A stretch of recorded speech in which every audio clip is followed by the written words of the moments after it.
اللهم صل وسلم وبارك عليك يا محمد وعلى اله وصحبه وسلم. ازيكم عاملين؟ معكم حفصه من قناه زي الصفر.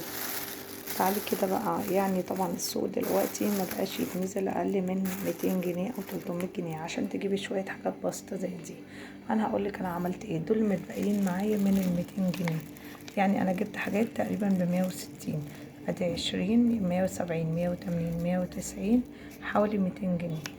يبقى انا جبت حاجات حوالي ب160، وكنت عايزه اجيب حاجات تانية، بس عايزه اقولك انا جايبه الحاجات دي الساعه كده بتبقى 5، بتبقى الاسعار يعني يبقى فرق مثلا كام جنيه كده في الكيلو، فبيفرق برضو لو هتجيبي كميه. تمام، يعني انت اعملي حسابك مش اقل من 200 جنيه انك تنزلي السوق تجيبي. لو انت اسره كبيره ده ممكن يكفيكي 10 ايام او حاجه، لو انت اسره صغيره ممكن يكفيكي اسبوعين. طب تعالوا نشوف كده. جبت عندي كابوتشا، وقال لي كابوتشا دلوقتي ما يتنزلش عن 15 جنيه، وفي ناس كمان بتبيعها ب20 او اكتر. وعندك الخيار برضو، عايزه اقولك غالي برضو، كل حاجه غاليه بصراحه.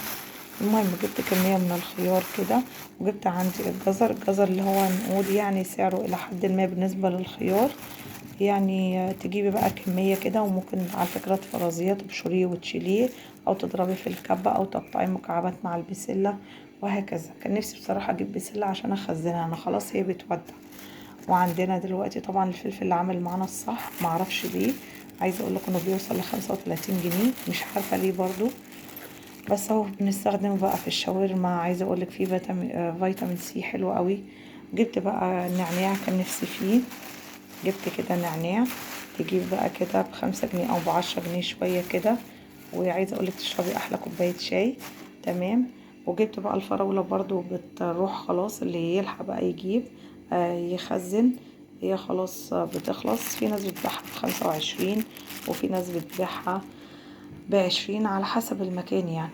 وطبعا الطماطم اللي عاملة معانا الصح كلنا، انا عايز اقولك انا بحاول اجيب كمان الطماطم المستوية، ماشي. الحمد لله مبقاش فيها حاجة، بس برضو غالية، يعني برضو لما تجيبي كيلو برضو يقف عليكي مثلا ب15 وساعات ب20، دي المستوية. امال الجامدة لسه برضو سعرها منزلش. جبت بقى كمية، هحط الجامدة منها على الرف، والمستوية هصلصها على طول. وجبت عندي كاميرا بتتشبت كده، لو هنعمل بقى محشي، بحب الخضرة عامة تتقطع في السلطة، فبيبقى معايا زي الفل. وكان نفسي برضو في البصل الاخضر ده، قلنا عشان خاطر بقى شم النسيم، الله اكبر العظيم العسل والفسيخ والكلام الجميل ده، فجبنا برضو بصل اخضر.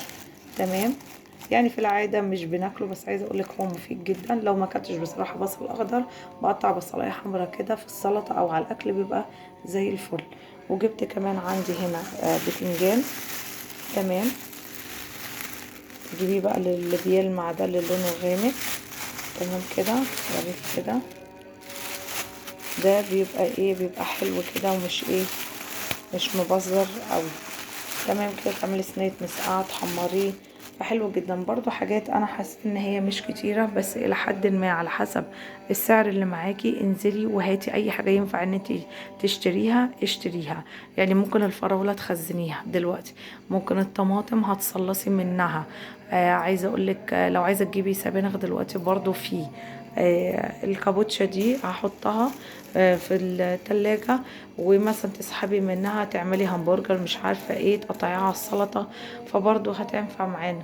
ممكن الله اكبر العظيم عايزه تقول لي، ممكن تحطي الجزر كمان زي ما قلت لك تخزنيه. ممكن الفلفل على فكره تضربيه في الكبه او تقطعيه وتشيليه في الفريزر، تعملي منه شاورما، تقطعيه في اي حاجه، فحلو جدا. انا جبت الاساسي بالنسبه لي كان الطماطم والبطاطس. انا عندي بطاطس ما شاء الله، كنت جايبه كميه، ماشي، والحمد لله بسم الله ما شاء الله بالف هنا وشفا خلصت.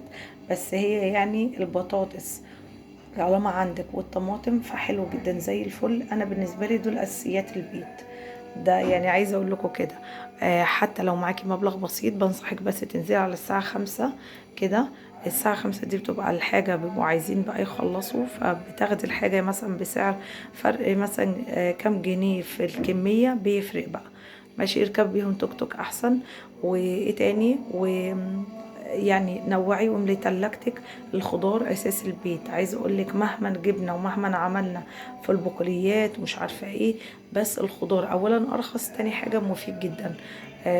جربي الميزانيه دي، اعملي حسابك كده على 200 جنيه 250 لكل اسبوع كده، لو انتي اسره كبيره. لو انتي اسره صغيره هيكفوكي مثلا الاسبوعين، وبألف هنا وشفا. باي باي.